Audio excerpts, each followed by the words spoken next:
So thanks to everyone for being here today. My name is Lowell Wise. I'm the Executive Director of Tacoma Tree Foundation.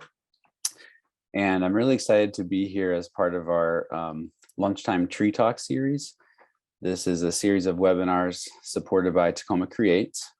And we're just really excited that we can present different topics to people of interest in trees, urban forestry, sustainability, environmental justice, and other subjects throughout the year.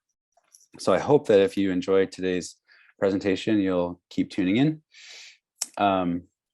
We're really excited today to be with Lexi Brewer. Lexi is the chair of the Sustainable Tacoma Commission, and she's here to talk about trees and climate change. So pretty big topic, lots to cover, but I think we're going to have a great session today. I want to start off by just acknowledging that we are on the traditional lands of the Puyallup people, where they make their home and speak the Lushootseed language. The Puyallup are our neighbors, and it's very important to us as an organization that we acknowledge them, their community, their contribution, and just appreciate that every day that we're here. And now it's my pleasure to introduce Lexi. Lexi Brewer is a born and raised Tacoma person who's been working in the sustainability field for a long time. I served with Lexi on the Sustainable Tacoma Commission a few years ago and got to know her that way. And then more recently, she's been working with the Puyallup Watershed Initiative's Forest Community of Interest, which Tacoma Tree Foundation participated in for the first several years of our existence. So all of Lexi's bio is here on the screen, and it's also on the event description. So I won't go into every detail, but I'd noticed that she has a degree in Finnish, which is interesting, in addition to all of her sustainability credentials. So with that, I will introduce Lexi and invite everyone to give her your attention. And just a reminder to keep in touch with us after the presentation is over as well. So that's my portion, and I'll hand it over to you, Lexi. Awesome. Thank you so much, Lowell. Give me just a moment, everyone, to pull up my slides.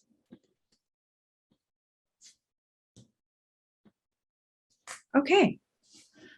So thank you so much, and thank you, Lowell, for inviting me. I'm really excited to give this talk. I hope it provides everyone at least a little bit of new information. Maybe a little bit of energy too, we'll see. Just a quick outline of what I'll talk about. I am gonna introduce myself a little bit more, though that was a wonderful bio. I really am here, particularly in my role as chair of the Sustainable Tacoma Commission, to be a resource to folks in the community. So I would encourage you to reach out to me after this talk as well. My contact information will be at the end. I'll start out by talking a little bit about the climate benefits of forests, a little bit about the local benefits of trees, adaptation, and climate resilience, as well as some local programs and opportunities. I will say that all of this is going to be really high level, by no means comprehensive. And also, I won't be covering climate impacts on trees. That is, in my experience, pretty hard to generalize. It can depend often on the species of tree or a specific region. And there are also others in this region, as well as in the Tacoma Tree Foundation network, I believe, that would probably be more qualified to speak on that. So I won't be covering that today. So about me, as Lowell said, I'm from Tacoma. I was a Lowell Tiger, Mason Mustang, Stadium Tiger. I landed back here, and I'm very happy to call it home. Also, as Lowell introduced, my background is not actually forestry, nor am I an arborist. My science background is actually in oceanography. That's a picture of me from one of their very first oceanographic cruises I was on. I also have a BA in Finnish. It's not relevant to this talk, but I always like to mention it in case there's a Finnish speaker out there. Ja sitten me voidaan jutella suomeksi. As an undergrad, as I learned more about climate science, I got really interested in climate policy, particularly as I left each climate talk wondering about what the solutions to the problem presented was. And that led me to kind of where I live now, which is more in the policy world. I ended up going to the University of Michigan to get my master's in environmental policy. And there I had the extreme privilege to be a delegate to the COP20 and COP21. Those are the climate negotiations in Lima and Paris. I got to be in Paris to watch the agreement get gavelled in, which kind of further ignited that interest in policy and the kind of global dimensions of climate policy. All right. And then up until very recently, I was the manager for the Forests Community of Interest at the Puyallup Watershed Initiative, which was a forum for folks who dealt with trees. We had nonprofits, community members, local government representatives, as well as some tree farmers as well. That came together to collaborate to improve access to trees and forests across the watershed. The Puyallup Watershed Initiative has actually just closed down its operations, so the Forest COI is no more. However, our wonderful host, Tacoma Tree Foundation, is going to be continuing some of these convenings in the future. So that forum hasn't completely gone away, and I believe is open to interested community members as well. The other relevant role for the past few years, I've served as the chair of the Sustainable Tacoma Commission, which is a city council appointed advisory group that provides recommendations on sustainability issues, which includes the city's climate actions. Last year was a pretty big year as we finalized the 2030 Climate Action Plan, which is going to guide the city in its climate actions moving forward. And it does have some tree things in it. Okay, there's all that preamble. Why am I here talking about trees? I sort of stumbled into it through my role with the Puyallup Watershed Initiative, but I am very much a converted and diehard tree fan now. I'm here to kind of share some things that I've learned in that role and what I find interesting. I'll add the caveat that I'm not an arborist or a forester. You probably will have questions that I don't have answers to, but the nice thing is I probably know someone who does have that answer. So please do not hesitate to use the Q&A section. The last kind of little preamble, I have made two, I think, really big assumptions going into this talk. The first big assumption is that you are at least familiar with the basic concept of climate change if you've signed up for this webinar. And that, is namely that human patterns of consumption since the Industrial Revolution have released a lot of stored greenhouse gases, chief among them carbon dioxide. When I refer to carbon in this talk, that's what I'm talking about. And those emissions are warming the world. And the second big assumption is that you are already convinced that this is a bad thing. So hopefully I'm not totally off base in making those assumptions. All right. And the kind of intro, hopefully it's not a controversial statement, but kind of frame everything, is that trees have benefits. Usually in this talk, I like to ask folks to pop in the chat what they think some benefits of trees are, but what I would invite you to do, since we're in this webinar format, is to jot down for yourself some of the first benefits of trees that come to mind. And at the end of the talk, we can see kind of how those might match up. So I'll start with forests, and then we'll move to the trees. So this is an image here from the US Forest Service, which shows the kind of cycle of forest carbon. As many of you might know or be familiar with, forests on the whole are carbon sinks. They take carbon from the atmosphere and store that carbon. Every part of a tree is going to store that carbon, and it depends on the species, but by weight, dried tree material can contain about 50% carbon. And that carbon is stored in the tree or in parts of the tree as long as that tree is alive and not decomposing. Trees also store carbon in forest soils, so that comes from the organic matter above. And that storage in soils can be really stable if not disturbed. And by stable, that means that it can stay for really long timescales without decomposing and emitting that carbon that's stored there. Depending on what's going on in a forest, it can be a net emitter of carbon, so it can release more carbon than it takes up, or it can be a sink where it takes in more carbon than it releases. Forests can be emitters when you have large disturbances like a fire event or a significant mortality event where you have more dead trees than alive trees in a forest.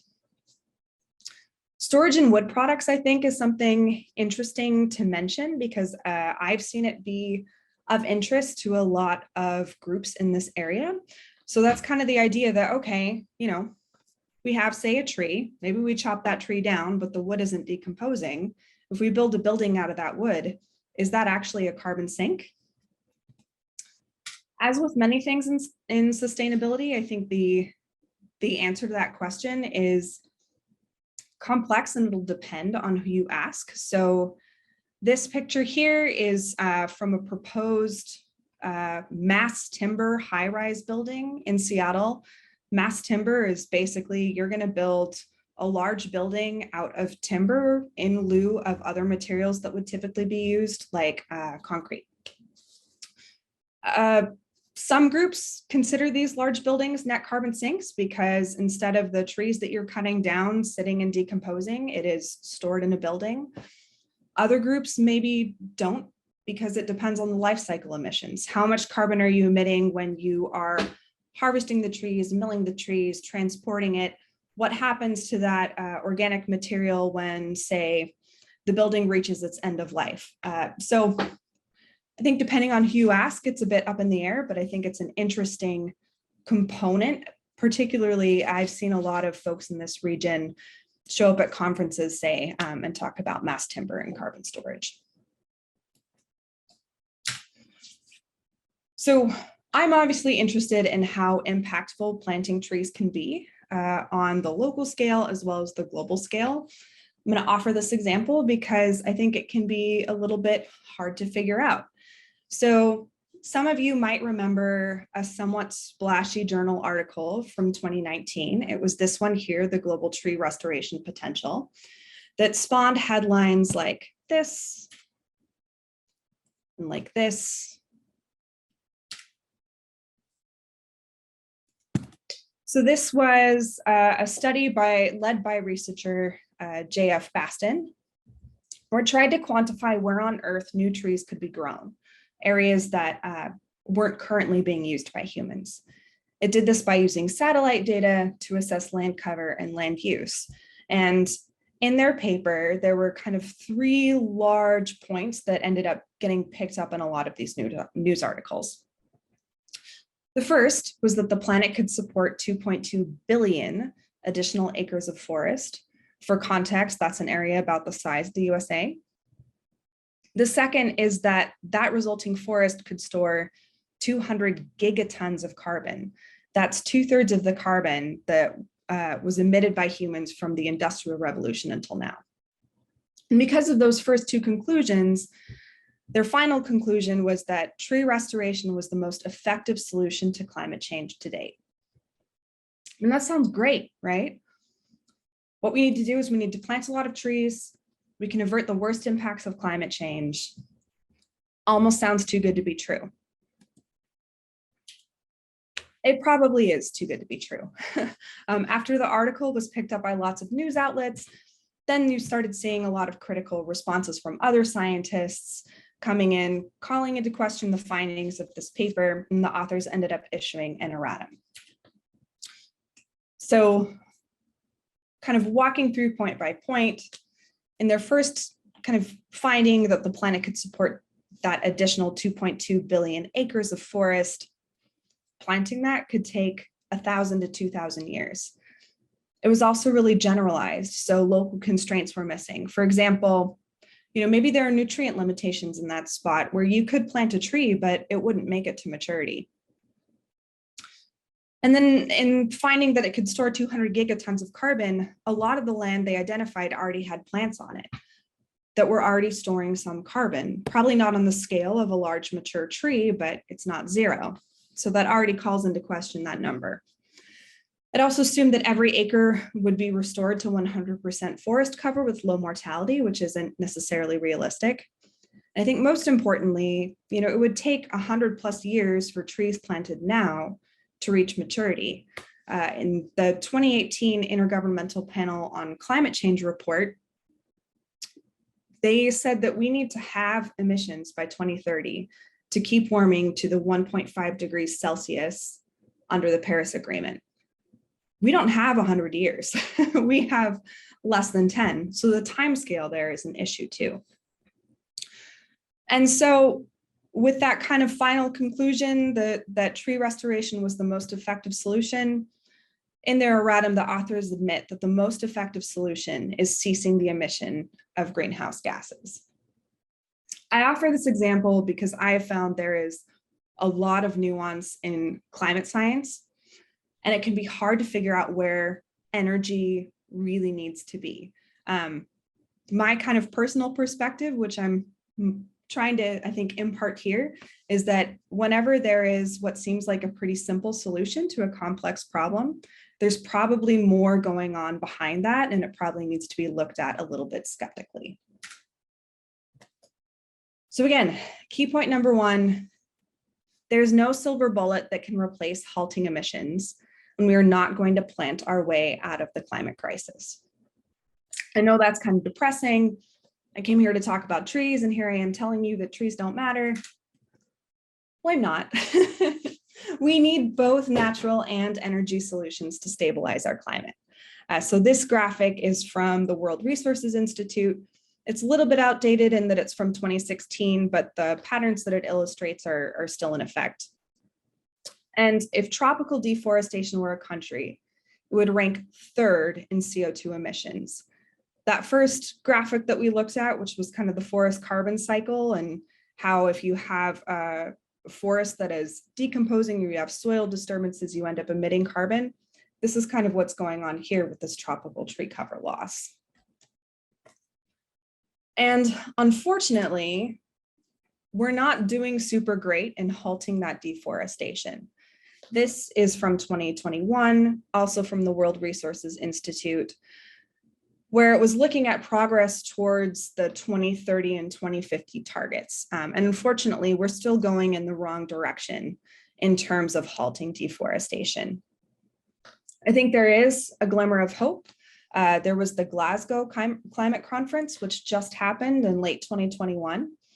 And there was a fairly significant agreement where more than 100 countries, including the United States, agreed to end and reverse deforestation by 2030. And all of the parties to that agreement represent 85% of the world's forests. I'll say, based on my experience, some of these agreements are total lip service. I'm a little heartened in that many of those countries have already started throwing money at the problem, which can kind of be the first step towards action. So hopefully that is an agreement that is acted upon fully. All right. So that was kind of the global scale. And on the global scale, a lot of what we talk about is tropical forests because they sequester more carbon and they do it faster. But our local forests and regional forests are important too. This was an interesting study that I found from a researcher at Oregon State University from a couple of years ago. And it found that preserving our region's high value forests is equivalent to halting 6 to 8 years of regional emissions. The high quality forests here are these forests that are in this dark blue color. And as you can see, Pierce County, our area, actually has a significant chunk of that high priority forest. I think this is particularly interesting and good to note because forests at our area, in my experience, are at enormous threat of conversion. And by conversion, I don't necessarily mean forests that are logged and then replaced with more trees.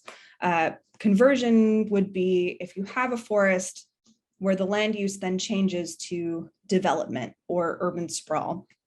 And I'll also say that this is an area for you and for me. We live in this area, we can have the ear of our local policymakers and we can push for, say, development code that limits the amount of sprawl in deforested areas. Pierce County is kind of a free-for-all. Or, at the state level, advocate for programs that give forest landowners resources to better steward their properties, or incentives to keep those lands in forest, because unfortunately, economically, you can squeeze more money out of that parcel of land by changing it into, say, a subdivision rather than keeping those forests there.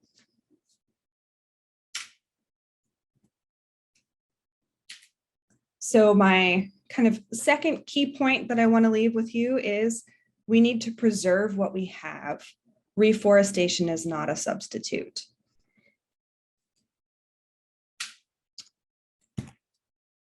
And so coming back to the benefits of urban trees, I think many of you, when you were kind of thinking about or jotting down bits about urban trees, probably noted all of these, but trees have benefits to air quality.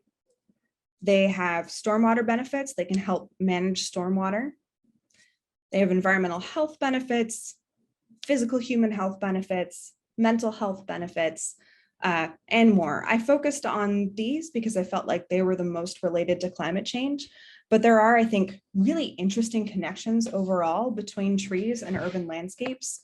The Nature Conservancy has their Outside Our Doors report, which I can make sure gets sent out as a link after this, which is a cool resource and also notes other things like, you know, if you have lots of trees in a business district, you have more foot traffic. Or even when you manage for demographics, areas with more trees tend to have less crime rates than areas with more. We also have a really cool resource, in my opinion, in this region. So this website, naturewithin.info, is managed by Dr. Kathy Wolf at the University of Washington, and her research is really on the human dimensions of trees and urban green spaces. So how trees and urban green spaces contribute to human health. And this website has a lot of case studies, research on a variety of topics. And so I've pulled out just a couple of case studies from this website to highlight for you, just to kind of show the breadth of it, but again, by no means comprehensive. So for instance, role of trees in human health, city residents who live next to green space have lower levels of illness and disease than people of similar income levels. I thought a really interesting example is trees in hospital stays. There's a study that showed that being able to just see trees out of your window while recovering from surgery shortened recovery time, which also in our current health system has real economic impacts as well. In mental health, exposure to nearby nature can reduce stress and improve mental health outcomes. There was a study which showed that residents with trees near to them were more effective in coping with major life issues than those with homes that were surrounded by concrete.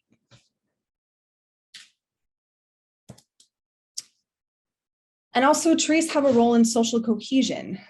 Social cohesion is kind of the bonds between members of a group that then tie that group together as a whole. You can think of it as kind of the village. Trees have a role in social cohesion, which can influence public health and climate resilience. Personally, I've been heartened to see social cohesion make it into more and more municipal approaches to climate change. For example, climate action plans. I think this is really important. Sometimes I think it can be kind of abstract as to how that factors in. But for example, you know, if you feel a tie to a group, you may know that Mr. Smith from your community garden has diabetes, and you might feel comfortable checking up on him on a smoke day. Or you may know that Ms. Jones from 2 doors down takes a walk every day at 2 p.m. If you don't see her for a couple days in a row, you may check up on her and, you know, kind of ask what's going on. And those small interventions can have kind of really meaningful impacts when we talk about resilience within a community.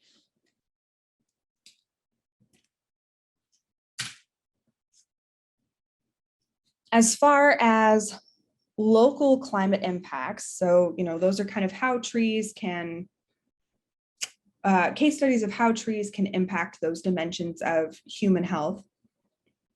Here are some of the impacts that we'll be facing in our area. This image is from the City of Tacoma's climate adaptation strategy, which actually is super, super recent. So these are specific to Tacoma.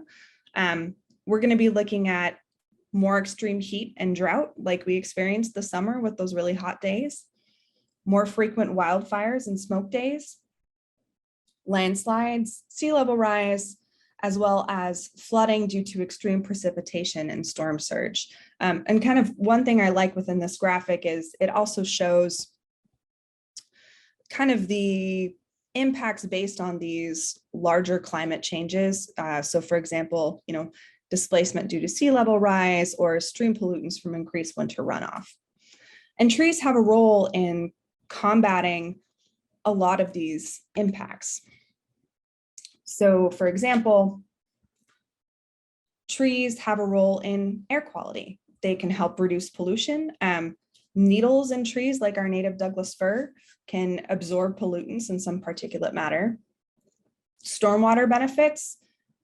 Trees can help with pollution filtration and reduce runoff. And for heat and energy, a tree right next to your house can help decrease energy bills.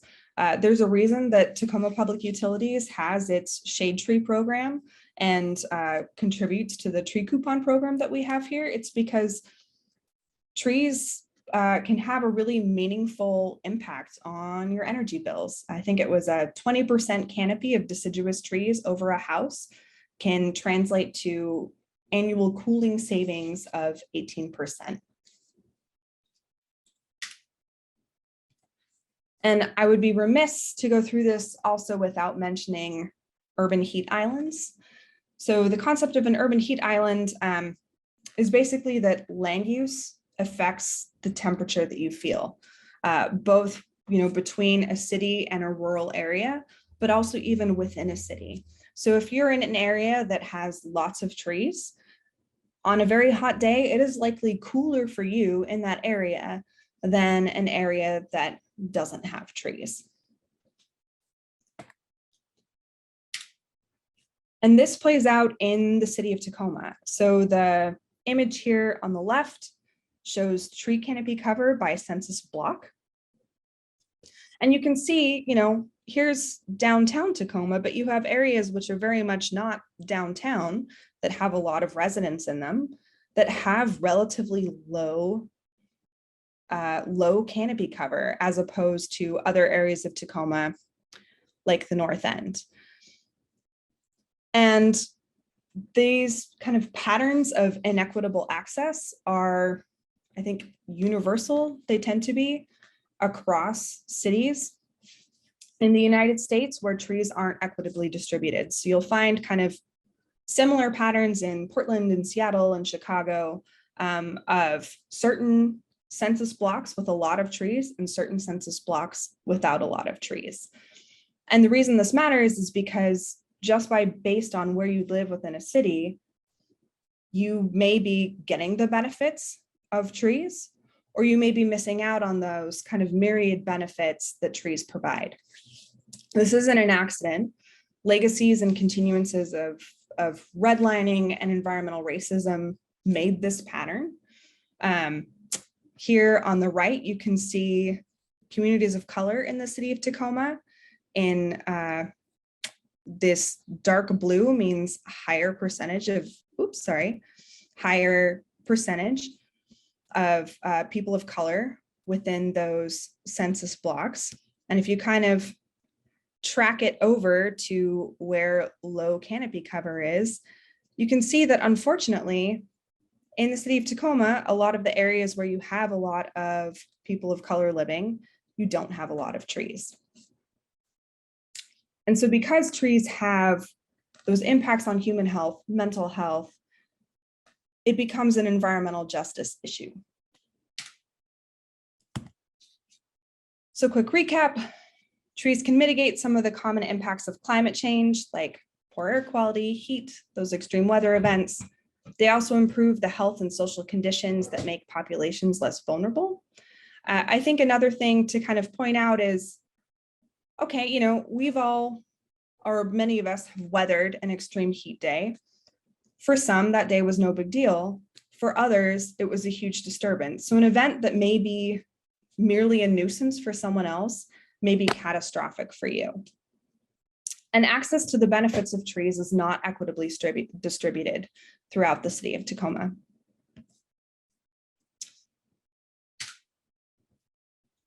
So the picture for Tacoma, where do we stand? We know trees are important. We know they're not equitably distributed, but how are we doing overall? Not great. Unfortunately, we have the lowest tree canopy in the region at 20%. Seattle, for comparison, is at 28%.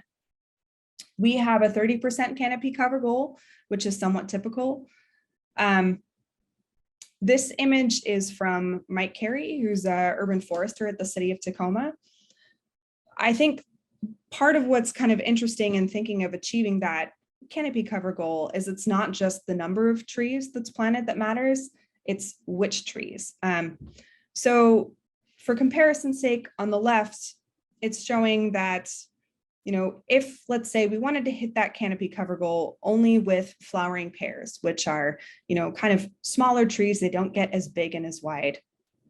You would need to plant almost 2 million flowering pears in the city of Tacoma to hit that 30% canopy cover goal.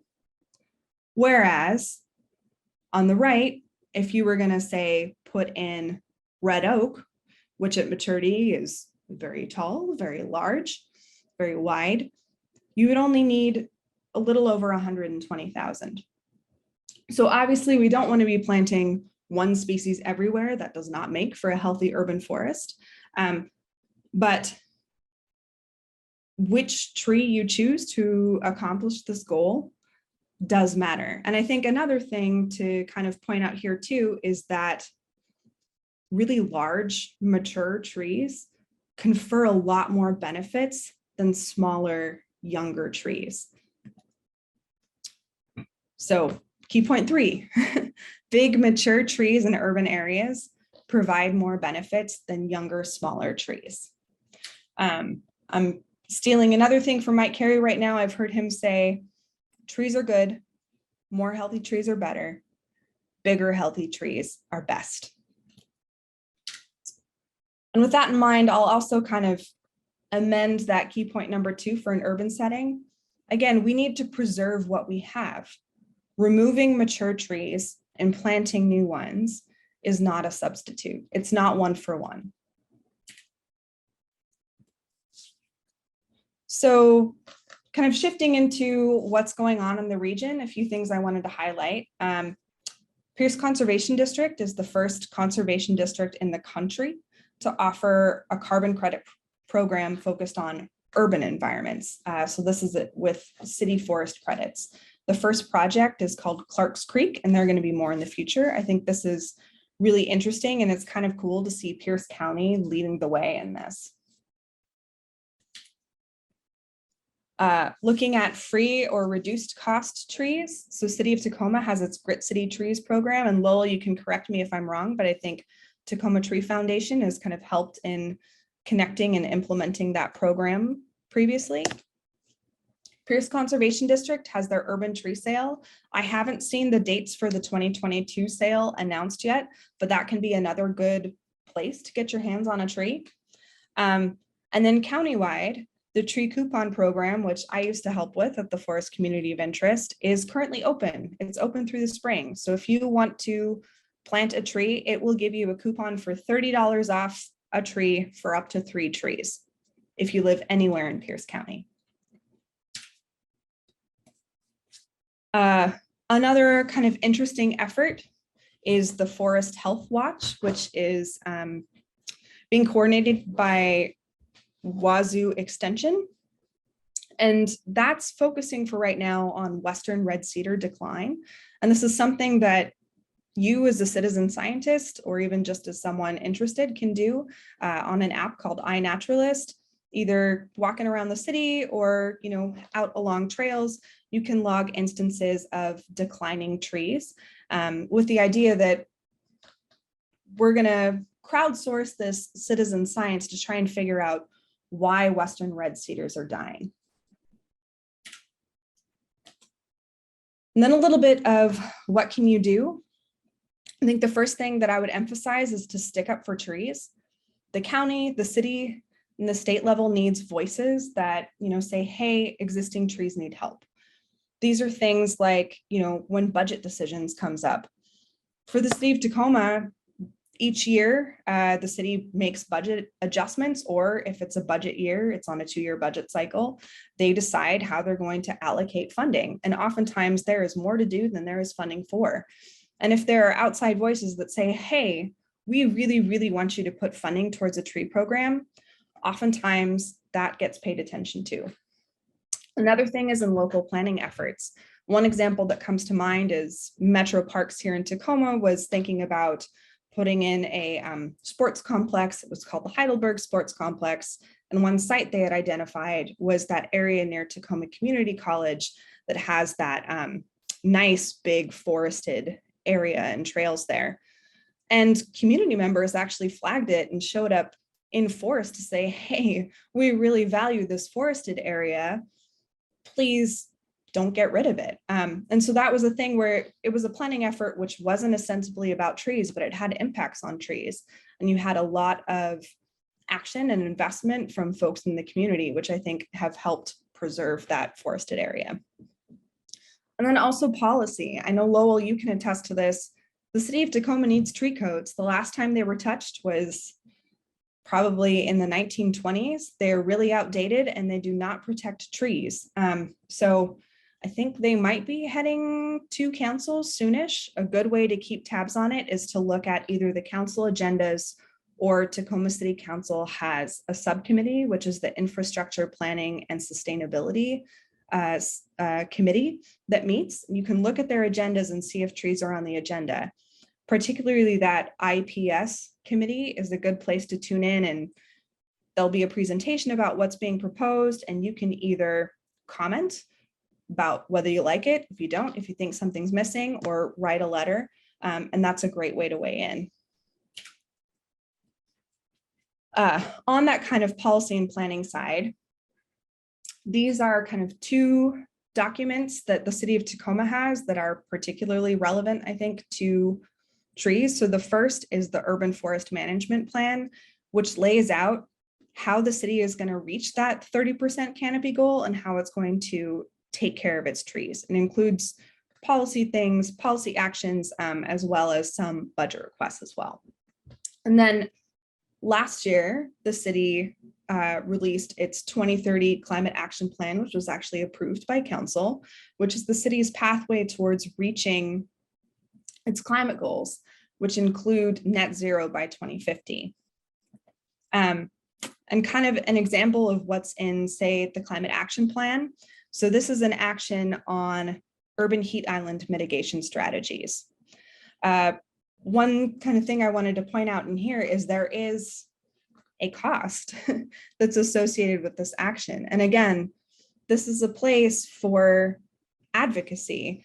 If you are really motivated or really care about trees, or you're worried about urban heat islands, when city council starts making budget decisions, having a letter that says, hey, I would love to see money go toward trees or money go toward this specific action that I saw in your climate action plan, that can be really impactful. It's part of what we do as the Sustainable Tacoma Commission that we think has led to some kind of more investment in environmental actions in the city. All right. The other thing is, if you are someone that has trees on your property or lives next to trees, maintain those trees. Trees are kind of like a really, really long-lived pet. Every once in a while, they're going to need a checkup and some maintenance. And when you do that, I would say hire a certified arborist to do that work. You can check, you can ask someone for their, what is it? It's the Institute of, our Lowell can help me out. It's IAS. But anyway, you can ask them for their certification number and double check that on the website to make sure that the person you're hiring to do the work really is a certified arborist and has the best interests of the tree in mind. And also, don't let anyone top your tree. That's a pretty fast pathway to having that tree fail in the future. And then also, if you are in a position to have the space to do so, you can plant a tree. We really need to maintain the trees that we have, but also we are not at that 30% canopy cover goal in Tacoma. So we need to be planting more. The city of Tacoma or nonprofits like Tacoma Tree Foundation can help you find a tree species that will work for your spot. Even if you don't have room for, say, a really tall Douglas fir or a big leaf maple, you might have room for a smaller tree. I know I don't have a whole lot of room at my house, so I'm looking at a nice little Costa dogwood to put in. And with that, I know that was a lot coming at you, but happy to look at questions right now. And as I said at the beginning, I really like being a resource and connection for folks in Tacoma. So if you have general questions about trees or sustainability, please send them to me. That's my email, and I'm always happy to chat. Thank you so much, Lexi. That was awesome. Great overview of some really big picture issues and then really local impacts and what people can do as well. What do you see as the #1 challenge to encouraging the community to foster a greater appreciation for trees? I think that's a fantastic question. And I think it's a tricky one. I think in my experience, people do appreciate trees. I think there's a lot that gets in the way in being able to act on that. If, say, your goal is to, have individuals take care of their trees, it can be really, really expensive to do so. And the resources to do that are not always, I think, easy to find or well advertised. In terms of advocacy, I think sometimes it can also just be really hard to figure out where to plug in.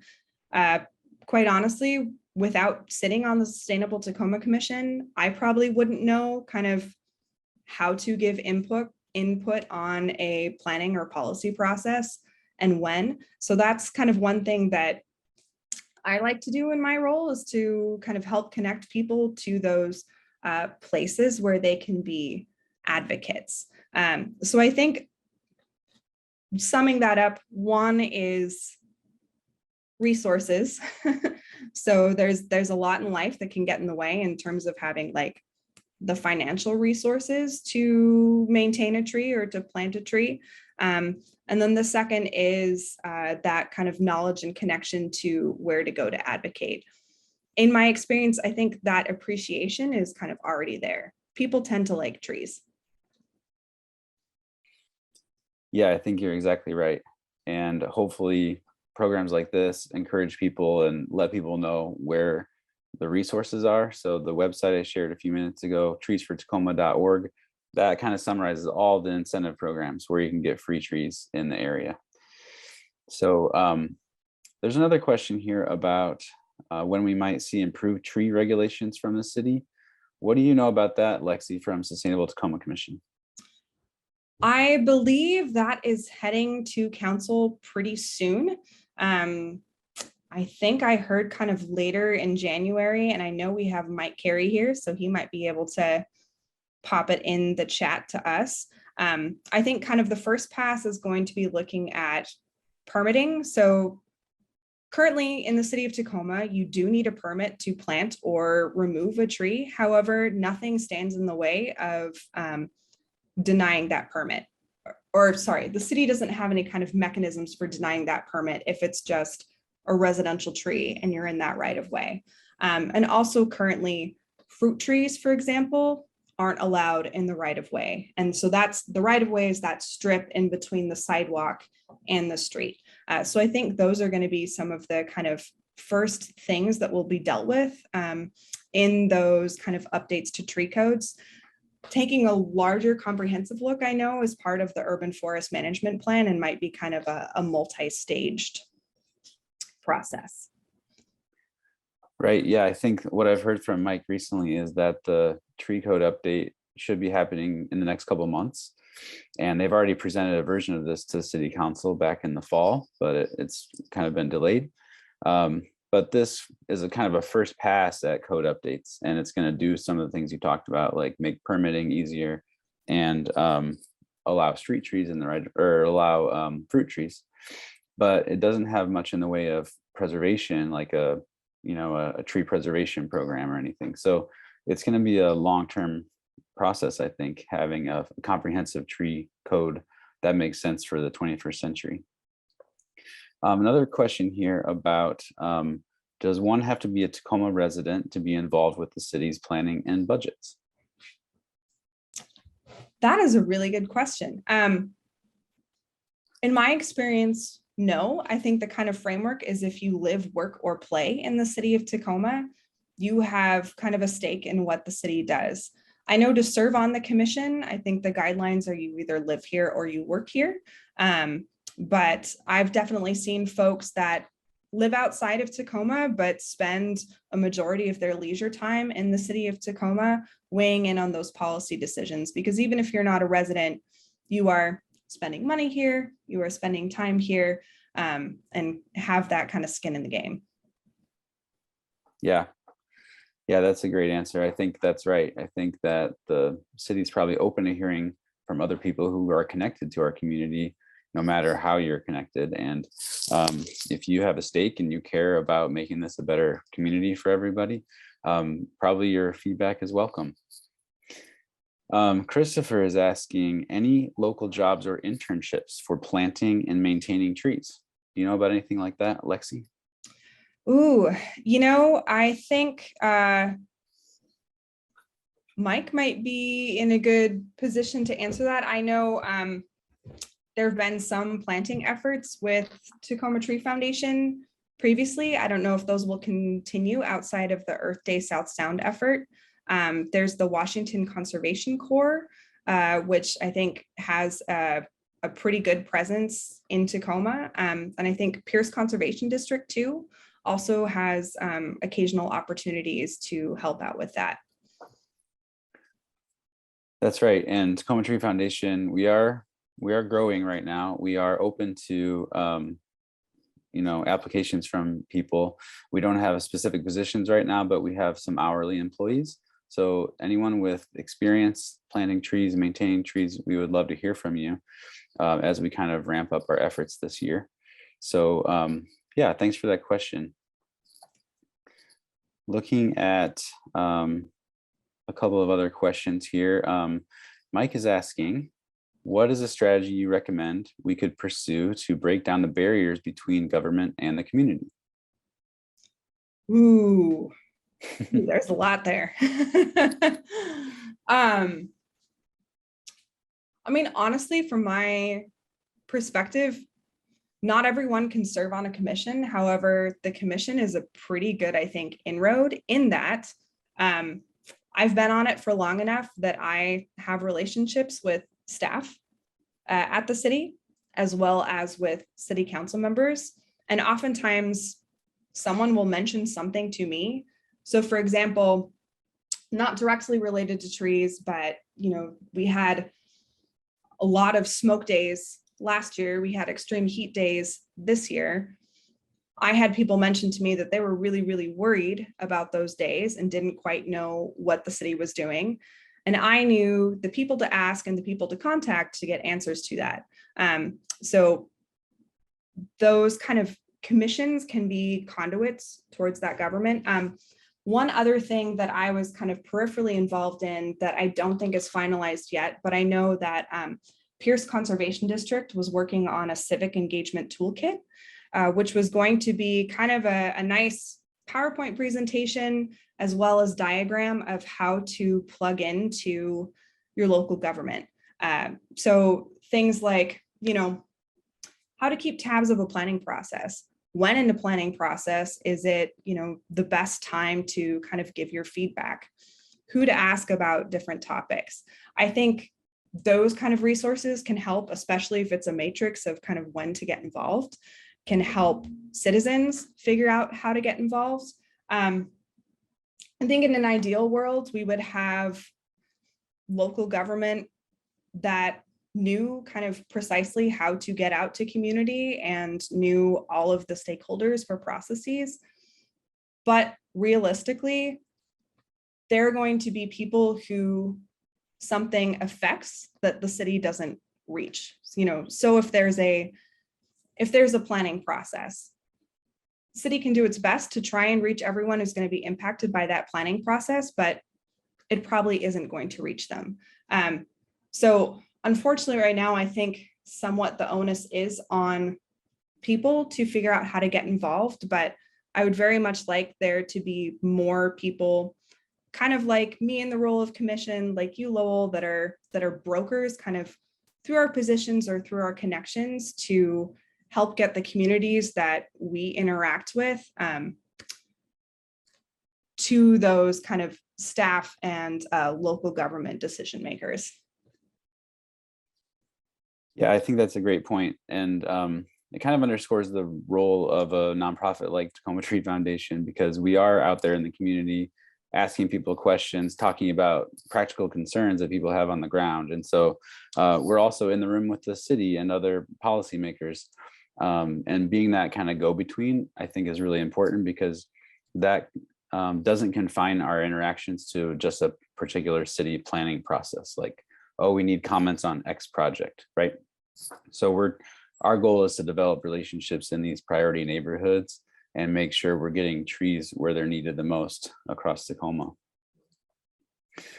Anyone else have a final question? There's a great comment from Larry about how trees help us see how we're like them. And I think that's a great point about our kind of mutual benefits as non-human creatures on the earth. So that's a pretty great thing to consider, I think. And one last question here from Mike. What is your favorite tree and why? I really love birches of all stripes. Going back to that bachelor's in Finnish that I mentioned at the beginning, when I was able to be an exchange student in Finland for a while, my window was open to this just like giant birch forest. So that has a very fond place in my heart. That's a great answer. So I think that's a good place to leave it for today. If you have additional questions or we didn't get to one of your questions, I saw a few tree specific questions in the chat. You're welcome to email me at the email address listed here, or lowell@tacomatreefoundation.org.